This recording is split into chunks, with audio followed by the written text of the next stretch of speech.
To bring the unique world of God of War to life, the team at Sony Computer Entertainment Santa Monica does a bit of recycling and reuses the engine from Connecticut. Well, the first steps for me when I first heard about the project was kind of working out what we were going to do, how we were going to change the engine from being a racing game engine to being an engine for doing a third-person action game. We were working on many areas of the technology to try and allow ourselves as much freedom to make the game that we wanted as we could do. The end result is a game engine that is capable of amazing visuals and pushes the PlayStation 2 like never before. Everything is a fixed camera angle. And the whole idea was for one, we wanted kind of the movie cinema quality look. And also, we don't want the player to have to struggle with the camera. Like, you're fighting, and then all of a sudden I need a different point of view and have to adjust the camera. We just wanted you to be completely immersed into the game. The Hydra, that's my favorite level. It's like rain splashing everywhere, rain's pouring down, there's reflections, there's water pouring through. It's like all the goodies that we could possibly do in the engine, we were able to do in that one level. The game really stands apart from a lot of what's going on out there. That's because we have a great art team, and they had the time to really push for the tools that they felt they needed to make a cutting-edge, visually appealing game. The team also needs to ensure that the gameplay in God of War is every bit as gritty as the storyline. The design team gets together every day, and we just start throwing stuff out there. You just kind of have this wish list of all the things you would love the player to have.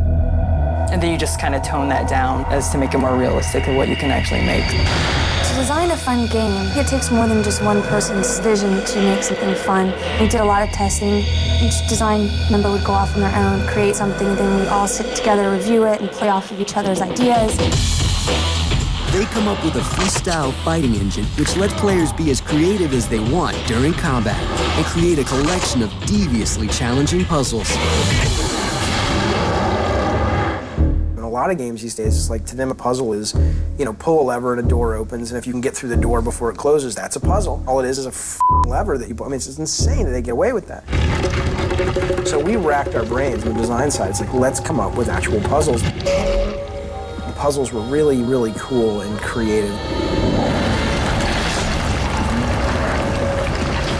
The game does a really good job of mixing up various gameplay elements. One moment you might be slashing away at 8 bad guys. After that, you'll find yourself balancing on beams.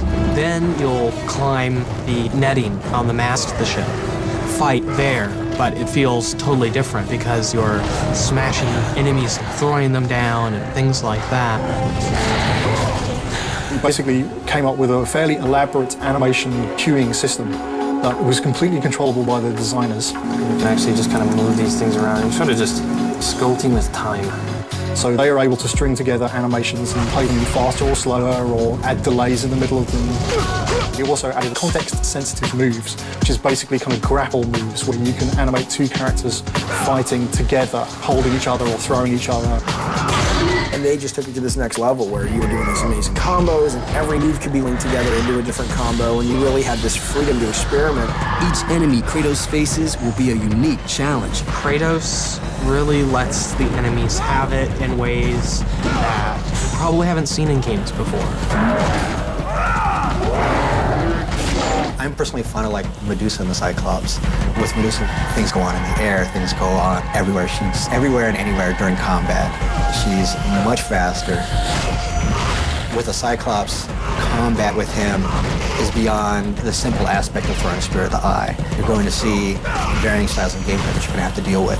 He'll jump on the back of a Cyclops and give him the old blade in the head treatment.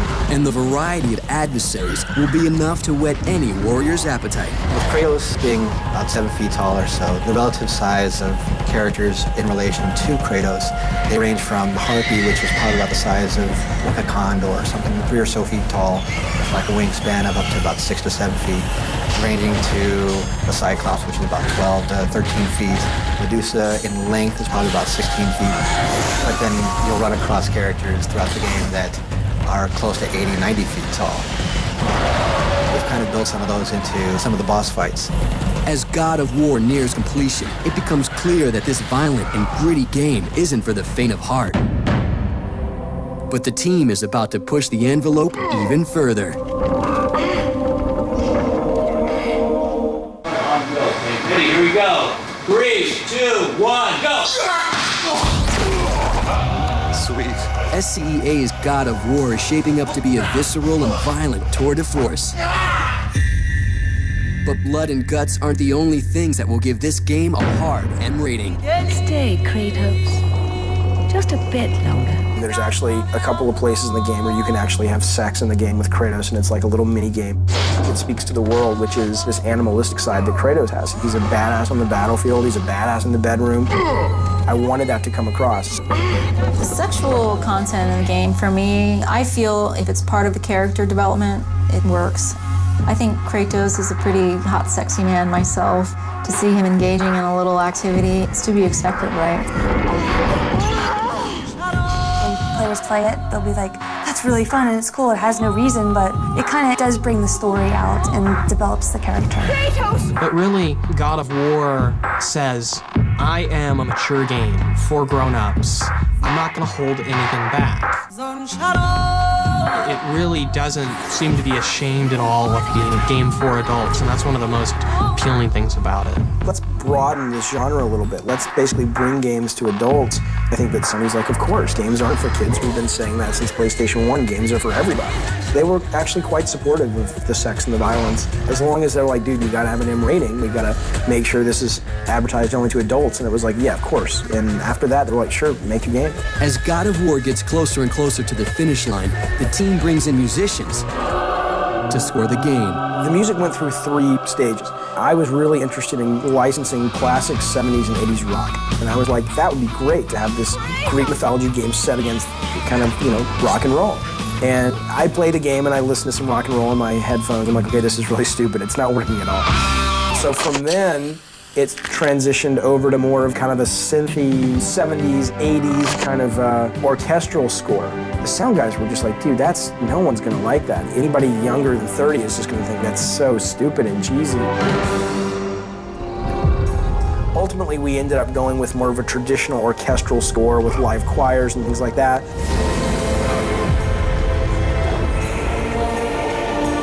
It's very ethereal and it's very magical, and that really works great. And SCEA Santa Monica goes next door to Hollywood to find an Academy Award-winning actress to narrate the game.